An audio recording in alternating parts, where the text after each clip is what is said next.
Hello students, welcome back to education eternity. Channel को subscribe कर लीजिए, नोटिफिकेशन बेल को दबा दीजिए और ज़्यादा से ज़्यादा शेयर करिएगा। और अब शुरू करते हैं। क्लास 10th का चैप्टर है जिसका नाम है इलेक्ट्रोलिसिस। चैप्टर का नाम इलेक्ट्रोलिसिस है। पार्ट 1 ऑलरेडी बन चुका है, नहीं देखा है तो देख लीजिएगा। और ये है पार्ट 2। और यहाँ हम लोग बात करने वाले हैं एग्जाम्पल्स ऑफ इलेक्ट्रोलिसिस। मतलब मैं कुछ पर्टिकुलर जो सिलेबस में आपके है उनके मैं आपको इलेक्ट्रोलिसिस कराऊंगा। तो सबसे पहला कंपाउंड जो हमारा है इलेक्ट्रोलिसिस करने के लिए वो है PbBr2, that is lead bromide. तो लेड ब्रोमाइड में बेसिकली क्या होता है, PbBr2 है, ये डिसोसिएट हो जाता है Pb+2 और +2Br- में। कैथोड में चला जाता है हमारा लेड के आयन और एनोड में आ जाता है ब्रोमीन का। तो यहाँ पे तो ये 2 इलेक्ट्रॉन दे देता है और लेड का मेटल डिपॉजिट हो जाता है।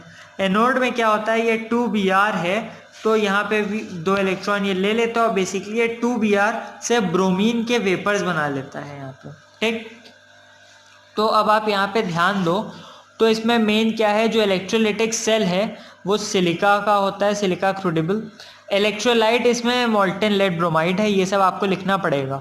इलेक्ट्रोड आपका ग्रेफाइट है। टेम्परेचर आपका 380 डिग्री के आसपास है। करंट 3 एम्पियर का पास होता है। अच्छा, सिलिका इसमें अनरिएक्टिव है। और सिलिका यूज़ क्यों किया जाता है ये पूछ लिया जाता है ना, तो सिलिका अनरिएक्टिव है, वो हाई टेम्परेचर रेजिस्टेंट है, झेल सकता है बहुत ज़्यादा। बैड कंडक्टर है इलेक्ट्रिसिटी का, इसलिए उसको यूज़ किया जा रहा है।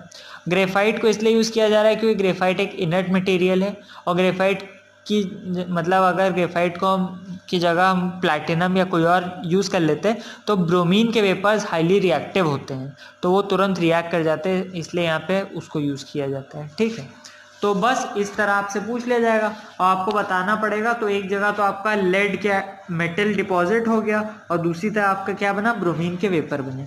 ठीक, पहला इलेक्ट्रोलिसिस कंप्लीट हो गया। एज इट इज़ इलेक्ट्रोलिसिस आती है तो अच्छे से प्रिपेयर कर लीजिएगा एग्जाम्स के लिए। दूसरा है एसिडिफाइड वाटर। एसिडिफाइड वाटर क्यों है, क्योंकि प्योर वाटर इलेक्ट्रिसिटी कंडक्ट नहीं करता। अब क्या हुआ, ध्यान से देखिए। अब H2O है, H2O डिसोसिएट होगा H+ और OH- में। तो कैथोड पे क्या हुआ, ये हमारा H+ है, तो 2H+ 2 इलेक्ट्रॉन हो जाएगा और 2H हो जाएगा। ठीक, और इसी तरह हमारी क्या हो गई, कैथोड पे H2 की गैस बन गई। जबकि एनोड की बात करें तो एनोड पे क्या हो रहा है, OH- है, OH- जा रहा है, फिर 4OH हो गया, वो जाएगा तो 2H2O और O2 बन जाएगा। ठीक, तो कुल मिला करके आप ये समझिए, यहाँ पे हिसाब ये है कि H2 गैस बनती है कैथोड पे और ऑक्सीजन गैस बनती है एनोड पे, जिसका रेशियो 2:1 का रहता है। ठीक, और बाकी आपको ये याद रखना है कि प्लैटिनम की फॉइल यूज़ की है। एसिडिफाइड वाटर है तो स्लाइट अमाउंट में डाइल्यूट H2SO4 डाल देते हैं हम, जिसमें H2SO4 भी डिसोसिएट होता है 2H+ और SO4-2 में। ठीक है, SO4-2 में। ठीक है, बस ये हो गया। तो ये हो गया आपका एसिडिफाइड वाटर। 2 हो गए आपके। तीसरा, ये भी आपका इम्पॉर्टेंट है, ये है कॉपर सल्फेट का CuSO4। तो इसमें क्या होगा, CuSO4 डिसोसिएट हुआ Cu+2 SO4-2 में, और H2O है H+ और OH- में। तो कैथोड में तो Cu ने अपने इलेक्ट्रॉन लूज किए, Cu वहाँ पे डिपॉजिट हो गया। एनोड पे क्या हुआ, एनोड पे बेसिकली ये जो कॉपर है इसने वो 2 इलेक्ट्रॉन्स लिए और कॉपर के आयंस बना लिए।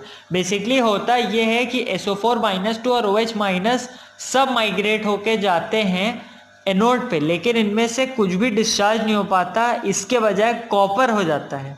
ठीक है, तो इसीलिए यहाँ पे कॉपर के आयंस बन जाते हैं, और कॉपर के आयंस बनने की वजह से ये जो इलेक्ट्रोलाइट का ब्लू कलर है ये अनचेंज रहता है, मतलब कलर बदलता नहीं है इसमें। ठीक, तो ये हो गया, तो ये भी आपका हो जाएगा। अच्छा, अब एप्लीकेशन ऑफ इलेक्ट्रोलिसिस इंपॉर्टेंट हैं ये। सबसे पहले इलेक्ट्रोप्लेटिंग की बात करते हैं कि इलेक्ट्रोप्लेटिंग क्या होता है। So the process of depositing of a superior metal like silver, gold over a inferior metal like iron, copper with the help of electricity is known as electroplating. Electroplating में होता क्या है, सोने का चम्मच या चांदी का चम्मच।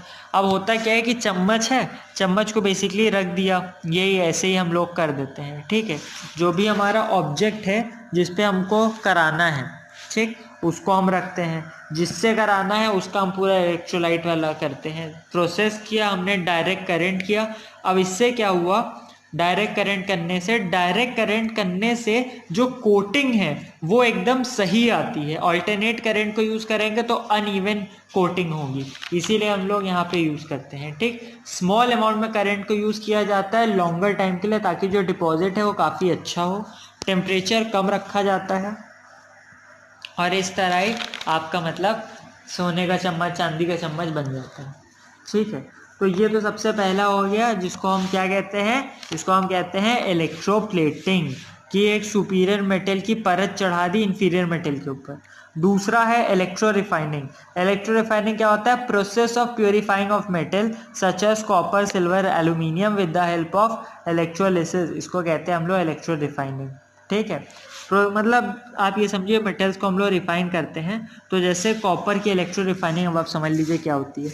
वही है, एसिडिफाइड कॉपर सल्फेट सॉल्यूशन लिया हमने, Cu+2 इलेक्ट्रॉन, Cu एक तरफ हो जाएगा, फिर दूसरी तरफ CuSO4 ये हो जाएगा।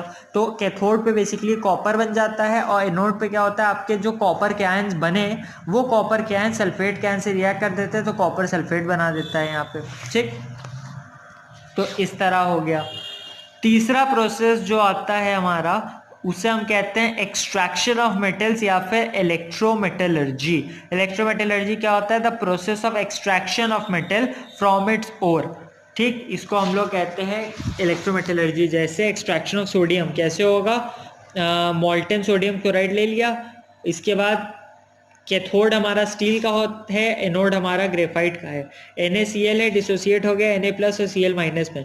कैथोड पे क्या हुआ, Na है, इलेक्ट्रॉन लूज कर दिया तो Na डिपॉजिट हो गया और एनोड पे हमारी क्लोरीन गैस बन गई। तो इस तरह हमने सोडियम को एक्सट्रैक्ट कर लिया। तो ये हमारा एक्सट्रैक्शन ऑफ मेटल, तो ये हो गया। तो बस इसी के साथ हमारा चैप्टर भी खत्म हो गया। ये वीडियो पसंद आई तो लाइक कर देना, चैनल को सब्सक्राइब कर लो, नोटिफिकेशन बेल को दबा दो, ज़्यादा से ज़्यादा शेयर करो और thank you so much for watching this video.